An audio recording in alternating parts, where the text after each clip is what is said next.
Assalamualaikum warahmatullahi wabarakatuh. Shalom, Om Swastu, Namo Buddhaya, Salam Kebajikan. Perkenalkan, nama saya Christine Doriana Simanjuntak, kelas 2C2, Fakultas Hukum, di Universitas Bhayangkara. Di sini saya akan menjelaskan beberapa peran Polri dalam memelihara Kamtibmas di masa pandemi COVID-19. Coronavirus atau dikenal sebagai pandemi COVID-19, penyakit baru yang ada di negara Indonesia dan diduga menyebar di antara orang-orang melalui batuk, bersin, menyentuh wajah seseorang. Dan upaya untuk mencegah penyebaran virus ini ialah pembatasan perjalanan, karantina, pemberlakuan jam malam, penundaan dan pembatalan acara, serta penutupan fasilitas. Dan metode ini dianggap sebagai upaya yang paling efektif untuk mencegah dan mengurangi angka penyebaran virus ini.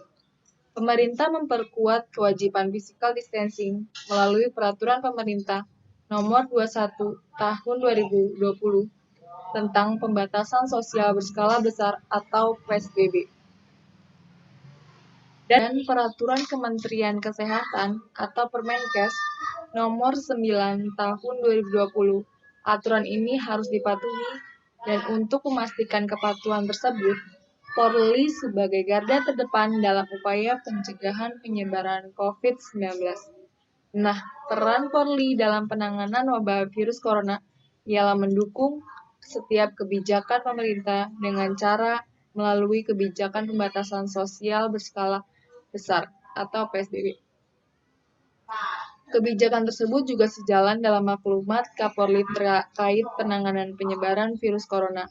Oleh karenanya, jajaran polisi akan melakukan tindakan sesuai dengan arahan dari pemerintahan pusat. Kapolri akan melakukan upaya preventif dan preventif terlebih dulu dalam penanganan COVID-19 dan penegakan hukum yang akan dilakukan Polri apabila kedua upaya itu tidak bisa berhasil, dan penegakan hukum prinsipnya adalah pilihan terakhir atau ultimum remedium untuk penanganan COVID-19. Penegakan hukum yang diemban Polri sesungguhnya tidak lepas dari fungsinya sebagaimana telah diatur dalam Undang-Undang Nomor 2 Tahun 2002 tentang Polri. Pasal 2 dalam Undang-Undang menyebutkan bahwa salah satu fungsi kepolisian adalah fungsi pemerintahan negara di bidang pemeliharaan keamanan dan ketertiban masyarakat, penegakan hukum, perlindungan, pengayoman, dan pelayanan kepada masyarakat. Secara eksplisit, pernyataan ini kembali ditegaskan sebagai tugas dan wewenang Polri yang diatur dalam Pasal 13 Undang-Undang Nomor 2 Tahun 2002 tentang Polri. Berdasarkan regulasi di atas, maka istilah keamanan dalam konteks tugas dan fungsi Polri adalah keamanan dan ketertiban masyarakat, di mana istilah ini mengandung dua pengertian. Pertama, sebagai suatu kondisi dinamis masyarakat, sebagai salah satu prasyarat terselenggaranya pembangunan nasional sebagai tujuan nasional yang ditandai oleh terjaminnya keamanan, ketertiban, tegaknya hukum, serta terbinanya ketentraman. Kedua, keamanan sebagai kemampuan membina serta mengembangkan potensi dan kekuatan masyarakat dalam menangkal, mencegah, dan menanggulangi segala bentuk pelanggaran hukum dan bentuk-bentuk gangguan lainnya yang dapat meresahkan masyarakat. Di masa pandemi COVID-19 ini, peran Polri lebih ditekankan pada pengertian kedua. Karena pada masa PSBB, Polri mengembangkan fungsi penegak hukum yang ditegaskan kembali melalui maklumat Kapolri Nomor 2 Tahun 2020 tentang kepatuhan kebijakan pemerintah dalam penanganan virus corona. Maklumat tersebut merupakan inisiatif Polri dalam mendukung Peraturan Pemerintah Nomor 21 Tahun 2020 tentang PSBB dan Permenkes Nomor 9 Tahun 2020. Maklumat Kapolri ini menyatakan bahwa Polri mendukung penuh kebijakan pemerintah terkait penanganan COVID-19 dan memutus mata rantai wabah corona ini di Indonesia.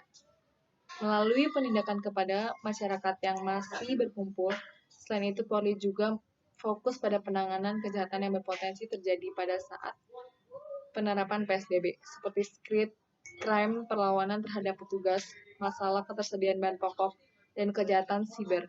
Untuk mendukung aspek penindakan, Polri menggelar operasi kontingensi Taman Nusa Nomor 2 2020.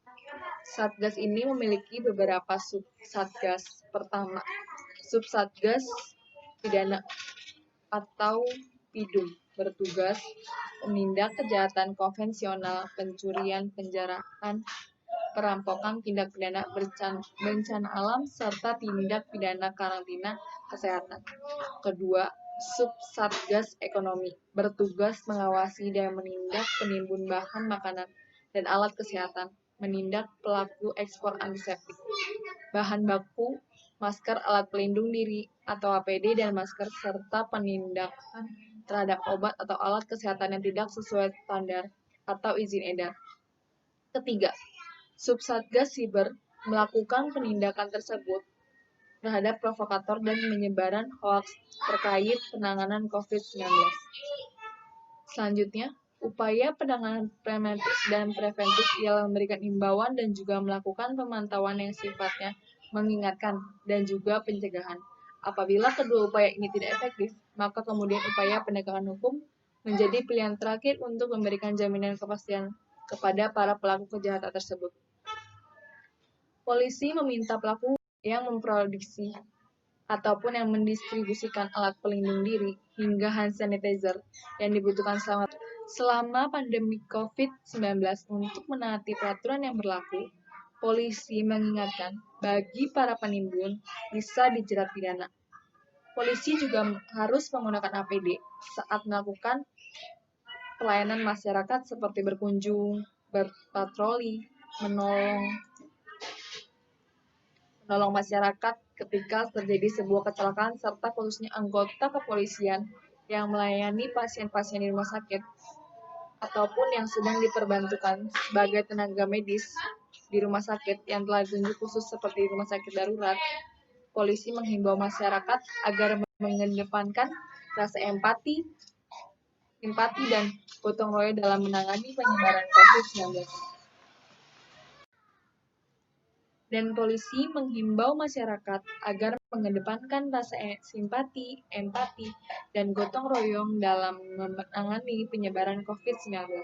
Polisi mengajak masyarakat meningkatkan kedisiplinan dalam melaksanakan physical distancing dengan bekerja, belajar, dan beribadah di rumah. Dan melalui maklumat yang dikeluarkan oleh Kapolri tentang kepatuhan terhadap kebijakan pemerintah dan penanganan penyebaran virus corona atau COVID-19, Kapolri meminta masyarakat untuk tidak berkerumun, tidak mengadakan kegiatan sosial kemasyarakatan yang menyebabkan berkumpulnya massa dalam jumlah banyak, baik di tempat umum maupun di lingkungan sendiri. Contoh tindakan pengumpulan massa terdiri atas 5 hal sebagai berikut. 1. Pertemuan sosial budaya, keagamaan, dan aliran kepercayaan dalam bentuk seminar, lokakarya, sarasehan, dan kegiatan lainnya yang sejenis. Kedua, kegiatan konser musik, pekan raya, festival, bazar, pasar malam, pameran, dan resepsi keluarga. Ketiga, kegiatan olahraga, kesenian, dan jasa hiburan. Keempat, unjuk rasa, pawai, dan karnaval. Kelima, yang terakhir, kegiatan lain yang menjadikan berkumpulnya massa. Dan dalam maklumat tersebut, polisi juga meminta masyarakat agar tetap tenang dan tidak panik serta lebih meningkatkan kewaspadaan di lingkungan masing-masing. Masyarakat juga diminta selalu mengikuti informasi dan imbauan resmi yang dikeluarkan oleh pemerintah. Apabila dalam keadaan mendesak dan tidak dapat dihindari, kegiatan yang melibatkan banyak orang dilaksanakan dengan tetap menjaga jarak dan wajib mengikuti prosedur pemerintah terkait pencegahan COVID-19. Baik, sekian penjelasan dari saya mengenai peran Polri dalam memelihara Kamtibmas di masa pandemi COVID-19. Mohon maaf apabila ada salah kata. Terima kasih.